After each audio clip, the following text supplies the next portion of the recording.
விஜய்லாம் வேணாங்க.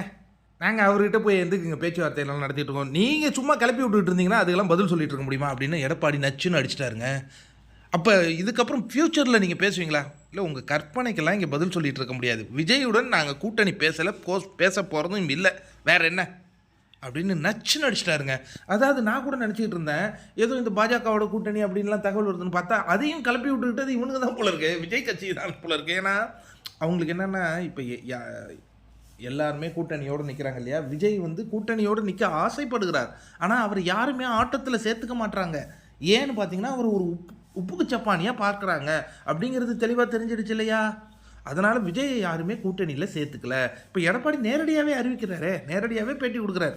விஜய் கூடலாம் பேச்சுவார்த்தை கூட நடக்கலைங்க. யார் உங்ககிட்ட அப்படி சொல்கிறா?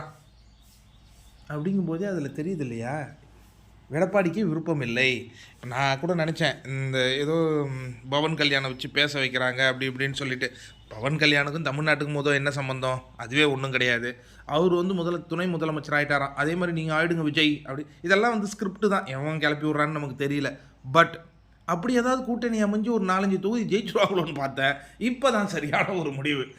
ஏன்னா தாவேக்கா அப்படிங்கிறது இப்போ சில பேர் சொல்கிறாங்க இந்த ஆட்சியில் இவ்வளோ கொடுமை நடக்குது, அதில் அவ்வளோ கொடுமை நடக்குது, நமக்கு ஒரு மாற்று தேவை இல்லையா? கண்டிப்பாக ஒரு மாற்றம் தேவை. கண்டிப்பாக நீங்கள் சொல்கிறத நான் ஒத்துப்பேன். அதாவது இப்போ நடக்கிற ஆட்சிகள்லாம் பொற்கால ஆட்சிகள்லாம் சொல்ல முடியாது. நிறைய மக்கள் விரோத நிகழ்வுகள் நடக்குது, கண்டிக்கத்தக்க பல விஷயங்கள் நடந்துக்கிட்டு இருக்குது. இதையெல்லாம் நாம் பார்த்துக்கிட்டு இருக்கோம். அதற்கு ஒரு மாற்றுன்னு நம்ம சொல்கிறோம்ல, அந்த மாற்று தமிழக வெற்றி கழகம் இல்லை. நீங்கள் யோசிச்சு பாருங்கள், தமிழக வெற்றி கழகம் ஆட்சிக்கு வந்ததுன்னா இந்த அரசியல் கட்சிகள் பன்மடங்கு மேல் அப்படிங்கிற நம்ம நினைக்கிற மாதிரி தான் அந்த தொண்டர்களாக இருக்கட்டும், அந்த நிர்வாகிகளாக இருக்கட்டும், அவங்களுடைய செயல்பாடு இருக்க தவிர்த்து ஒரு இம்ப்ரெசிவாக இல்லை. விஜயினுடைய செயல்பாடே இம்ப்ரெசிவாக இல்லை. அப்புறம் அந்த கட்சியில் யார் நமக்கு தெரியும்? யாரையும் தெரியாது இல்லையா? இம்ப்ரெசிவாக இல்லாதவங்களை வச்சு நம்ம என்ன பண்ண முடியாது. ஏன்னா இப்போவே அவங்க ரொம்ப ஆடம்பரமாக சில பேர் செயல்பட்டுக்கிட்டு இருக்கிற காட்சிகளை பார்க்குறோம். அதேமாதிரி எல்லாம் ரீல்ஸ் மோகத்தில் அலையிறாங்க. எது மாவட்ட செயலாளர்லேருந்து அது என்னமோ தெரில, அது அந்த கட்சிக்கு ஒரு சாபக்கேடா இல்லை அப்படி இருந்தால் தான் அவர் ரீச் ஆகும்னு நினைக்கிறாங்களா? எனக்கு ஒன்றும் புரியல. ஏன்னா ஒரு சின்ன விஷயங்கள் செஞ்சால் கூட அதை எடுத்து ரீல்ஸ் போட்டு ராவண்ணமா வண்டா இது ஒன்றுமே புரியல எனக்கு. இவனுங்க இதேமாரி ரீல்ஸ் போட்டுட்டு போகட்டும். இன்னொன்று அந்த கட்சியிலையும் வெளில வரவங்க சொல்கிறாங்க ஒவ்வொரு பதவிக்கும் காசு அப்படிங்கிற நிகழ்வு.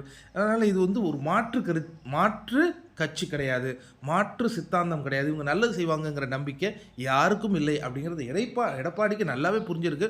மக்கள்கிட்ட இவங்களுடைய செல்வாக்கு. ஏன்னா இதே எடப்பாடி பழனிசாமி தான் தாவக தனது கூட்டணிக்கு வரும்னு கூட ஒரு முறை இதுவாக பண்ணியிருந்தார். இந்த ஆஃப்டர் திருஷா இஷ்யூவுக்கு பிறகு விஜயை யாருமே சேர்த்துக்க மாட்டாங்க, அதான் உண்மை.